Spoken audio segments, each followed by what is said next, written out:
as I said, this opera really takes four great singers, and in particular, a great soprano and a great tenor.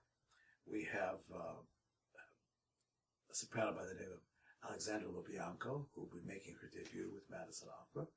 She, this summer, covered the very difficult role of Ottobella for the San Francisco Opera, and has recently become a dramatic soprano. This repertoire and this kind of role for sopranos is not sung by a young artist, and while Alexandra is young, very young, she's not a beginning artist in the sense that she's fresh out of school. She's a few years beyond that, and the voice took on dramatic proportions. And when I heard her, and when Catherine and I heard her together, we were really thrilled at not only the vocalism, but the musicality behind the vocalism, and what seemed to be a total involvement of that connection between drama and music that opera is supposed to be all about. In my earlier encounter with Ballo, I worked with a soprano who had literally no dramatic training, and literally did not, and had become a very famous singer, but had not had that in her training. And it was, the piece can't work that way.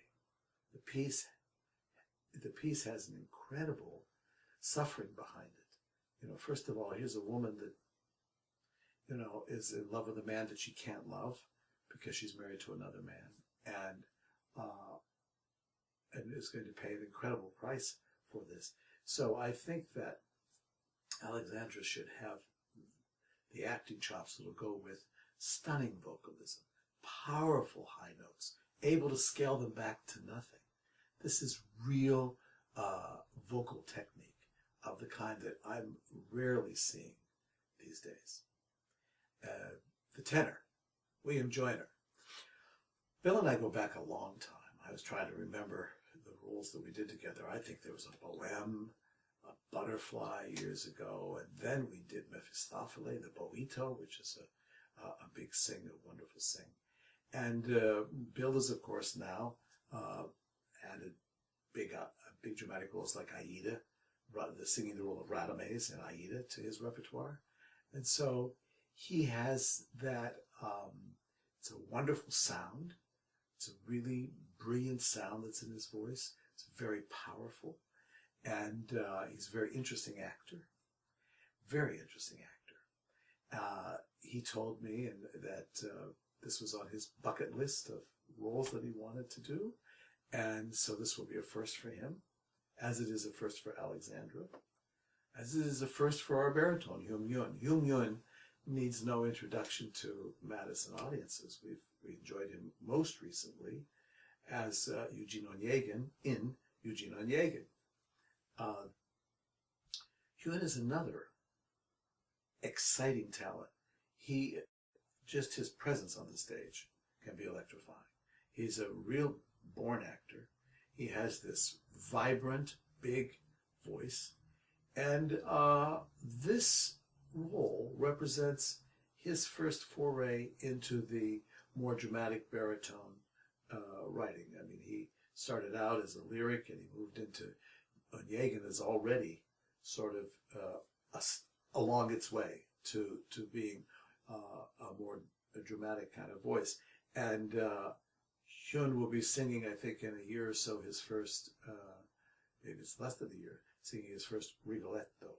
So, but I'm glad because, again, I think he's the right age. These are all relatively, as singers go, young singers. But there's a big difference when a singer is 25 years old and a singer's 35 years old. The big mistake is to do these big roles when you're 25. When you're 35 and beyond, and you take on these roles, your body seems to be more able to sustain, in a sense, the punishment that these roles demand because of their vocal intensity, their vocal power. I'm really looking forward to working with Hyun as he makes this transition. It's going to be very, very interesting. His career is just really, really taking off. He's singing in all the important places now, and it's probably because of some of his appearances here in Madison that has been the result. So we're really excited for him. We love having him back. Last September, I met a wonderful African-American mezzo-soprano by the name of Janice Goldberg, who was singing the role of Amneris in a production in Virginia that I was conducting of Aida. And I was quite taken with her. Of course, I mean, the first thing I listened to was the voice from all of these people. But then stage presence, since I'm a man of the theater, stage presence is a very important thing to me. And Janice is unbelievably commanding on stage. And she reminds me of Jessie Norman in a way. She has that fantastic stature and presence.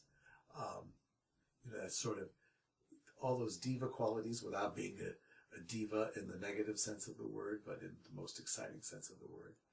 And when Ulrika has to, Ulrika is sort of, she comes almost out of the earth, out of the depths of the earth. And the writing is low for her as well as high. And so for a mezzo to sing Ulrika, they have to have a really good, powerful bottom to the voice. So, and when I heard her, Amneris, and I heard what she could do with her vocal abilities, not only does she have a stunning high voice, but she has this, it's not only a big chest voice, it's a beautiful sound. It's a very, some chest voices from opera singers are a little hard-edged, and this is a beautiful sound that she can make. It's powerful and arresting, and I think this, she has done the role before. In fact, she's much in demand for this role, so this will not be a first for her.